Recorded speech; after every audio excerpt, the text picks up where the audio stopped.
I'm glad you could join me today because we're going on a plant walk. Yay! I love plant walks. So I have brought you to one of my favorite trails out here.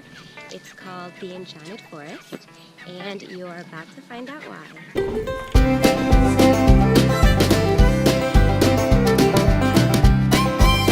Alright, here we are.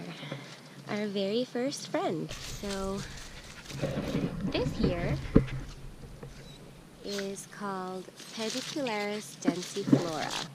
And you may have heard me talk about this before. I tend to harvest this every spring. It's used as a very effective sedative. I've actually harvested from this exact area, and I've made tincture and tea from it, and I use it to sleep. It's also a pretty powerful muscle relaxant, and it can be smoked as well, and it's said to have the same effects as cannabis, but I don't really think it does. Like, I've never gotten high off of it. Maybe I haven't smoked enough, but it's a great little friend to have if you have like anxiety or insomnia or any sort of any condition that kind of stresses you out a little bit. It's a really great friend to be with. Oh, another thing about this plant, it's a parasitic plant, which means that it will pick up toxins and it'll pick up constituents from other plants around it. So if it's growing around poison oak or poison ivy or any sort of fungus that could potentially be harmful, it will pick up on those constituents. So you need to be very careful when you harvest it to make sure that it's not around any poisonous plants, because it could potentially become poisonous as well. You ready to keep going, Kobe? Yes. Okay, let's go. Oh. And here's one of my favorite flowers. They're everywhere in the spring. This one is called the shooting star. Look at them. They're so pretty. Aren't they cute? They look like a tiny shooting star. And I don't have any medicinal uses for those. I just think that they're really cute. And they pop off everywhere in the spring here. And they're really pretty and purple. So it's just like a nice decorative forest plant. It's awesome. Making a pee-pee.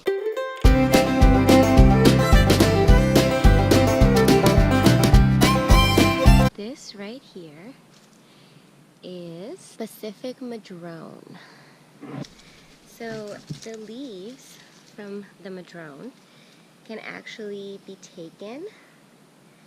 They can be harvested, just the leaf and the bark, actually. The leaf and the bark, you see how the bark is, it easily just kind of falls off. It sheds its bark every single year, and this forest is tons of madrone. All of those trees back there are madrones. They have this really pretty, like reddish color and bright green leaves, and the bark along with the leaf can actually be harvested and turned into a tea to help with kidney function. So it's really good to drain the kidneys. It's a diuretic. It's astringent. Like, even when you bite into it, you can taste that it takes some moisture out of your mouth. So it's a really good kidney and bladder cleanser. It's good for the urinary tract. If you make a really nice tea from it, have it maybe once or twice a year, just as wild medicine, it could be a great kidney ally. Here's a big one. Big grandfather madrone. Beautiful. This was actually one of the first trees that I fell in love with when I got to the West Coast. I was driving along the highway and I saw the madrones and I was like, what is that? It had like beautiful bright red trunks with like green leaves. It was like something out of a fairy tale, and I was like, what? What's all this? That's a cool tree. I'm not sure what these are. I know that I learned it in school, but the memory's not that great. These pretty little white flowers on this brush-looking plant. You see them? They're itty bitty. And they smell awesome. They almost smell like a jasmine, but I don't think that's what it is. You guys should smell these things. They smell amazing. There's like a whole big patch of them, And the bees love them. The bees are all about them. They like the scent. Ah, yes, the forest. One of the coolest things about this trail is how much it changes throughout the year. Like, you come here in the summer and it's totally different than if you come in the spring, and then it's totally different if you come in the fall, and then it's different if you come in the winter. Like, it's just such a cool changing trail. I've been coming for like the past 3 years, and I try to come every season because I know that it's gonna be different. It's pretty cool. Target practice for the hillbillies. Check out these shroomies. They're all over this tree. Look how pretty they are.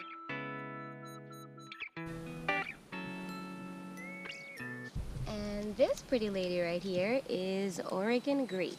It's another awesome root plant.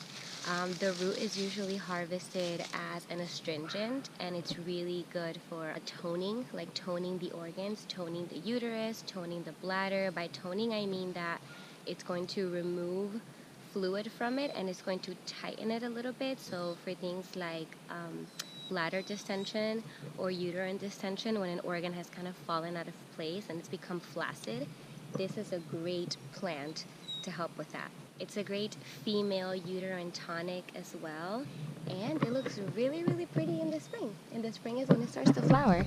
So all those little yellow buds are actually the flowers that are getting ready to come out.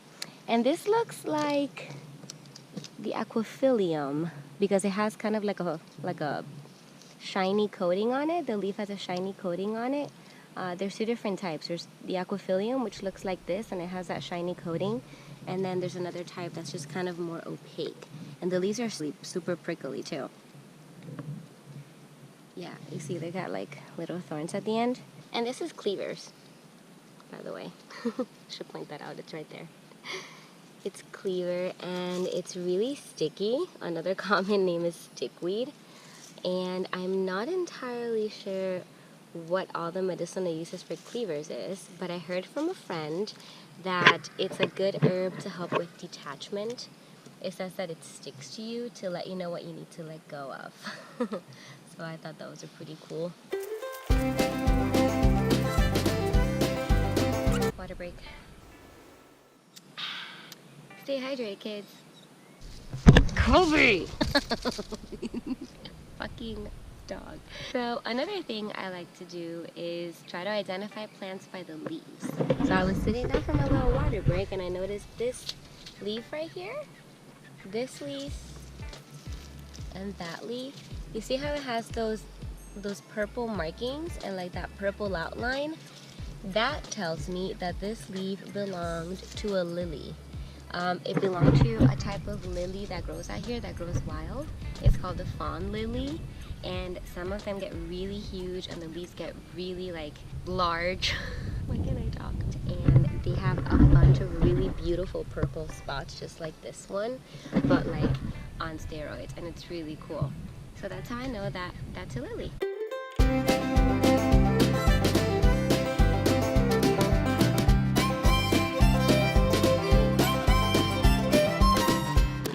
Little mini orchid or something. I love them. I'm going to call it the mini orchid. Yes. And then there's these little yellow ones that I'm not entirely sure what they are either, but I'm pretty sure they're a type of mustard.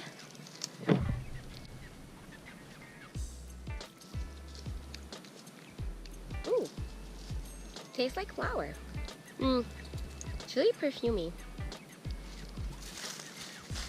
It's like a perfume. Perfumey flower. It's definitely an aster.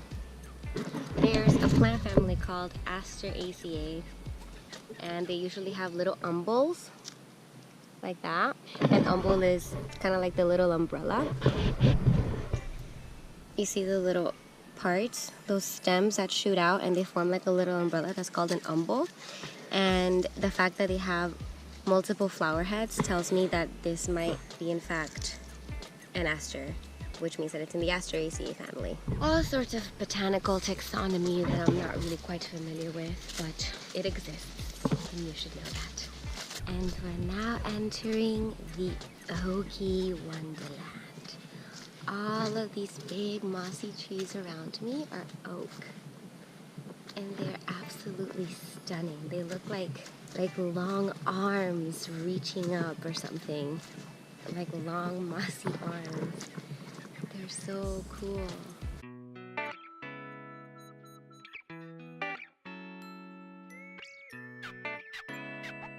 And this moss is dry now, but when it's wet, it literally feels like a pillow. Like you can sleep on it. It's what fairies make their pillows out of. Ooh! And here we have another one of my leaves. Let's see if we can get an undershot of her. This is the fawn lily. You remember how I was telling you all about the leaf? Check out the leaf, see? It's got the spots, it's got the purple outline, it's long, and now it's attached to a flower. She's so pretty. Ah. Ooh, I have a joke. Why did the mushroom grow on the tree? Because it took a lichen to it. If you don't understand what a lichen is, you're not gonna get it. Whoa, check it out. Look at all the fawn lily leaves. Oh, that cool thing we saw earlier? That's a fawn lily seed. It's a fawn lily pod. And I know because I've looked at the leaf. Ah, yes, yes. Investigative work at its best. Call me plant existential investigator. Yeah. And that looks like a strawberry flower and leaf to me. Yes, for sure. There's actually a big patch right here. And I guess I'm gonna have to come back in the summer and see if there's some strawberries. That'd be cool.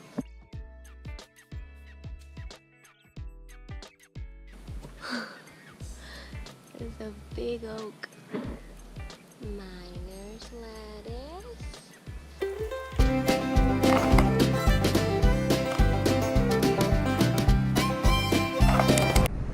And we found a nice patch of dandelion.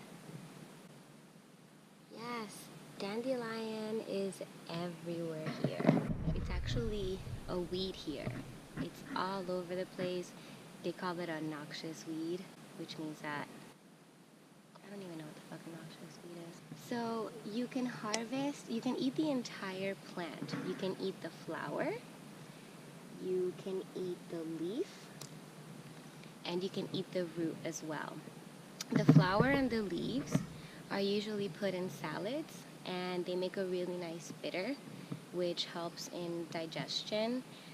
It helps in triggering the bile production in the gallbladder to aid in releasing all of the digestive fluids. And then the root is used as a very powerful liver cleanser. So the root is usually harvested in the fall. The leaves and the flowers are harvested in the spring. And they're all kind of, the whole plant tends to be a liver tonic, but the root is the most potent part. It's the strongest part for liver cleansing. It's been shown to be effective in any sort of hepatic conditions, like in fatty liver, or if you have like some sort of congestion in the liver, if there's any stagnation in the circulation of the liver. Dandelion root is one of the best plants to take for that. It's one of my favorite spring plants, and it actually tastes really good. Forest salad.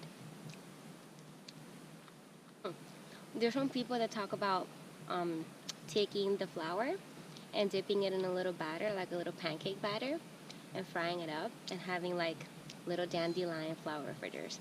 I haven't tried it yet, but it sounds delicious, and I might.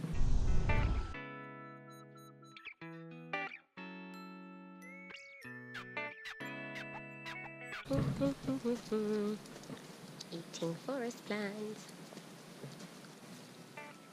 This is a conifer, meaning a pine tree, and these are its seeds.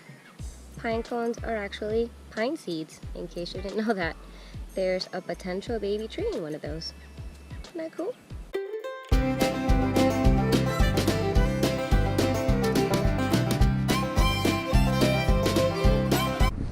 And this little friend right here, it's called hound's tongue.